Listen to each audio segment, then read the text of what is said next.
Bonjour tout le monde, on se retrouve en direct du championnat de France 2025 avec le Time Wizard Edison 2010 avec Mathieu Labbé. Et qu'est-ce que tu nous as fait Mathieu à cet événement? J'ai fait top 8, j'ai fait 6 en round en gagnant 6-0 2-0 les 6 premières rounds sans lâcher une manche. Ensuite j'ai perdu contre Adrien qui a fait finale. Puis je suis sorti en top 8 contre Christian Swarm. Ok. C'était assez compliqué ce match-up. Les gars ils jouaient bien donc pas de regrets. Et passons à la liste, qu'est-ce que tu nous as joué d'ailleurs? Donc j'étais persuadé que le meilleur deck à jouer c'était Bayou Turbo. Néanmoins j'aime pas du tout jouer Rico parce que je trouve que la carte n'est pas si bonne que ça. Je trouve que contre un bon joueur mêlé des violents orages, torrent, force, ça donne gore, ça donne trop d'informations à l'adversaire pour jouer. Or le but d'Edison quand même c'est de faire planer un doute autour de toute cette carte là et souvent c'est souvent ça qui fait la différence entre un bon joueur et un moins bon joueur. Donc j'ai décidé de jouer Bayou Turbo sans Baxter et Rico.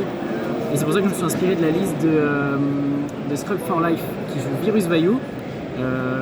Et donc c'est ça que j'ai décidé de jouer aujourd'hui. C'est parti, montre-nous ça. Donc il y a 3 Bayou, 3 Sirocco, un Elfine par rapport au virus que je joue. Plague, Micro, mais ça c'est standard. Là, je joue 3 greffeurs. C'est un peu un des buts de jouer ce deck-là, c'est que du coup, on joue 3 greffeurs parce que c'est plus agressif et puis c'est la condition pour résoudre nos virus. Sur toutes les games que j'ai fait, dès que j'ai pu résoudre un virus, j'ai gagné la game. J'ai pas perdu une seule manche dès qu'il y a un virus qui avait été activé. C'est aussi parce que je m'attendais à ce qu'il y ait pas mal de frog et c'était pas vraiment le cas pour le coup. Il y avait beaucoup de Bayou, beaucoup de Blackwing, mais Virus est très très bon contre Bayou, donc ça marche aussi bien. Et ça permet de couvrir aussi plein d'autres match-up, comme on sait que l'Edison est très varié. Pour les boss monsters, il y a Gore, Stad, un seul Caius, ce qui est assez logique dans cette version comme on joue pas Hamster, c'est de jouer qu'un seul Caius. Voilà. Il y a carte Trooper obligatoire et le Gale. Et la dernière carte que je jouais c'était Mark Ninja. Ça rentre dans une dynamique comme on vit beaucoup notamment. C'est censé dans la théorie être bon, après je sais pas si c'est vraiment optimisé. Ça a été, c'est surtout du coup Scrub for Life qui la jouait, mais en fait ça permet, souvent on la sort game 2, soit le Gale l'a vu, soit dans plein de match-ups c'est loin d'être très bon comme Bad Gladiator ou Blackwing. Donc ça peut être un flex spot dans la liste. Voilà. Au niveau des noms, voilà. Au niveau des magies, c'est assez standard dans Bayou. Ça, elles sont plutôt obligatoires. Il y a juste un foolish dans cette version.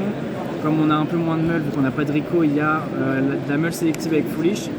Pour moi, c'est aussi, on va dire, Morfinger, c'est la 40e carte du deck. Le foolish, pour moi, c'est la 39e.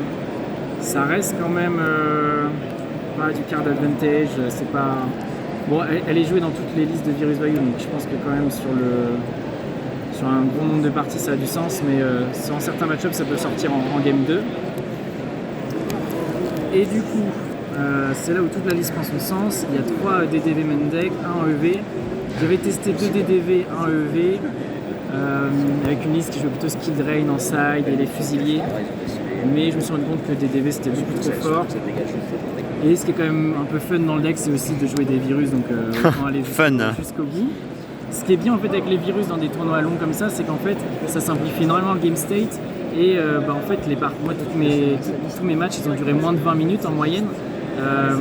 Parce que du coup ça simplifie les situations, il y a moins à réfléchir, on a tout le hand knowledge, on sait ce que le gars il a et en fait on peut déjà tout prévoir et on sait là on a déjà gagné et ça, du coup ça simplifie pas mal les lignes de play, la réflexion, et dans un tournoi qui est assez long, pour moi ça a du sens aussi de réfléchir comme ça. Ok. Voilà, et je joue un deuxième EV en side qui rentre dans certains match-ups. Il y a 2 bottom, 2 prisons, donc classique, torrent, force, 2 shoot, return, et le jugement qui est cuté dans certaines listes de value, mais dans celle-ci elle a du sens parce qu'on a besoin de résoudre que notre play pass, de résoudre un virus. C'est un peu plus agressif, donc il y a la nécessité de jouer Solem. Il sort et on l'enlève dans quasiment aucun match-up.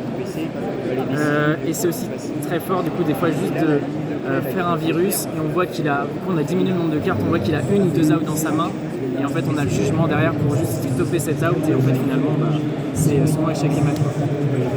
Voilà.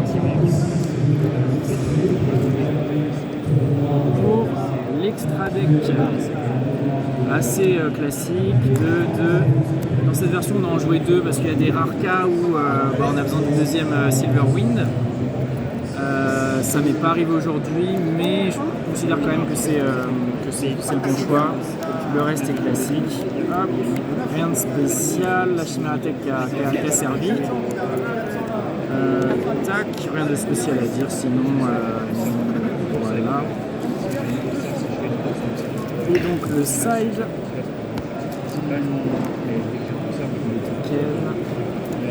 Du coup, il y a 2 cyberdragons vraiment obligatoires parce que les mauvais match-ups, ça reste quand même Seigneur Lumière, Bête Gladiator et Machina. Et ça permet de couvrir les 3. Donc pour moi, c'est nécessaire. C'est un moyen de gérer Lumière Sacrée. Parce que du coup, Lumière Sacrée devient vraiment excellent dans cette version, comme on n'a pas Hamster, on n'a pas Rico. Et donc, ça fait une out en plus par rapport à ça. Il y a 2 fossiles pour du coup Frog et surtout Frog et Gigavise. Voilà, un Kiku pour les matchs miroirs pour Frog, mais bon, ça reste quand même situationnel, il y a quand même de nombreux cas où c'est pas excellent. Donc au moins ça peut sortir le Kiku. Il y a 2 seigneurs de la suppression. À la base, la liste nous conseille de jouer Skill Drain qu'il fallait rentrer quand Value Turbo en match miroir, mais le problème c'est que c'est un peu trop. Ça donne des timings compliqués, ou si t'as pas rempli ton cimetière avant de jouer la Skill Drain, tu te retrouves bloqué, donc c'est pas idéal. Donc le but c'était de saver ça en manche 2 contre Value pour snipe les hamsters, les Rico, et aussi couvrir d'autres match-ups comme Machina ou des trucs un peu plus spéciaux comme Gravekeeper. Ça peut être utile par rapport à ça. 2 Dust, pour surtout Blackwing. 3, ça fait un peu trop dans ce deck, mais 2, ouais, c'est pas mal. La question du coup c'était Pulling the Rug ou plutôt Mask. Je préfère Mask parce que ça couvre aussi Gigavise et c'est quand même meilleur contre Frog de manière générale. Il faut juste faire attention parce que ça peut conflicter avec les virus. Et normalement, si tu as masse de restriction, face-up, la partie se passe bien. Donc, voilà, c'est juste la petite chose à penser, mais il n'y a pas de raison. 2 oppressions. Ça permet de couvrir tellement de match-up aussi. Bête Gladiator qui est pas évident. Encore une fois Frog. En fait, l'avantage de ce deck là par rapport à Value Turbo classique, c'est qu'en fait on accepte de perdre quelques pourcentages de win rate contre Blackwing et Virus. Par contre, le match-up Frog il est heavily advantage. On est sur du 70-30, même 75-25. C'est assez abusé parce que la version est vraiment faite pour designer pour éclater Frog. Donc voilà. Le deuxième EV, alors il rentre contre Gigavise, Dragon Turbo, des Shenburn et ce genre des decks un peu plus exotiques on va dire. Et contre Frog OTK, il rentre aussi. Et contre Hero Frog, DDV est pas si fort que ça. Du coup, le play c'est plutôt de passer sur 2 DDV, 2 EV post-side contre Hero Frog. Parce que ses play forts viennent aussi de Miracle. Et voilà. Et puis la dernière carte c'était une attaque d'Icar en side. Dans certains match-ups, les virus sont pas très forts. Et du coup, l'intérêt, ça va être du coup de sortir les virus pour rentrer une attaque d'Icar. Les gens s'y attendent pas, ils jouent pas du tout autour. Et ça donne des situations vraiment intéressantes par rapport à ça. Voilà pour le side. Voilà, j'ai joué contre GB, Machina Gadget, Dreamfrog, Flip Dragon, 3 Vaillou. Et j'ai perdu du coup mon Christia Swarm en top 8. Globalement les virus ont été bons dans tous les match-ups. Même GB ça permet, même game 1 GB ça permet quand même d'envoyer son Sirocco au cimetière sur une bottom ou une prison. Même si après on enlève bien sûr les virus manche 2. Tout le reste les virus ont été bons et dès que j'en ai raison un, la game était gagnée. Donc voilà.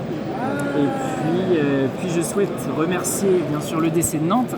J'ai repris Edison Grassel il y a 1 an et demi tout juste.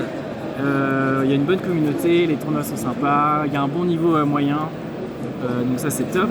Et je veux aussi remercier du coup Scrub for Life, Spiral et Rob the Man qui ont créé la liste, qui ont inspiré le deck, et à qui j'ai pu poser des questions sur Discord pour les side patterns et des questions de deck building, et ils m'ont répondu, hyper sympa.